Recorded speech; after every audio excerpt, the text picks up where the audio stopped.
সবাই শুধু এই শান্তি স্তূপটা দেখেই চলে যায়, কিন্তু আসল হিডেন টেম্পল আছে পেছনে। বুদ্ধা টেম্পলের পেছন থেকে নেমে আমরা বেরালাম হিডেন টেম্পল এক্সপ্লোর করতে।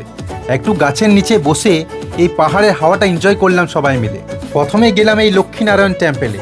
এই মন্দিরে নারায়ণ আর মা লক্ষ্মী একসাথে পূজিত হন, ওয়েলথ আর প্রোটেকশনের সিম্বল।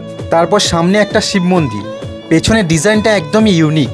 পাশে গণেশজি, নিউ বিগিনিংসের দেবতা। তারপর মন্দিরের সামনে গেলাম, ঘন্টা বাজিয়ে ঢুকলাম আর শিবলিঙ্গ দর্শন করলাম। শিবলিঙ্গ মানে ক্রিয়েশন আর ইউনিভার্সের সিম্বল। মহাদেবের কাছে প্রণাম জানিয়ে বাকি এক্সপ্লোর করতে শুরু করলাম মন্দিরের চারিপাশটা। মন্দিরের সামনেই দেখলাম আরেকটা সিঁড়ি, যেটা পাহাড়ের উপর থেকে নিচে যায়। এই জায়গাটা সত্যিই খুব সুন্দর, ভিড় কম, শান্তি বেশি। নামার সময় আবার চকলেট শপ, আরও 4টে বক্স কিনে নিলাম। তারপর বুদ্ধদেব মন্দিরের সাইড হয়ে মন্দির থেকে এক্সিট করলাম। শেষে একটা সানগ্লাস আর টুপির দোকানে গেলাম, যেখান থেকে মাসির মেয়েরা 2টো টুপি কিনলো, আমাকেও পরালো। আর অনেস্টলি একদম ফানি লাগছিল, তাই যার টুপি তাকে আবার পরিয়ে দিলাম।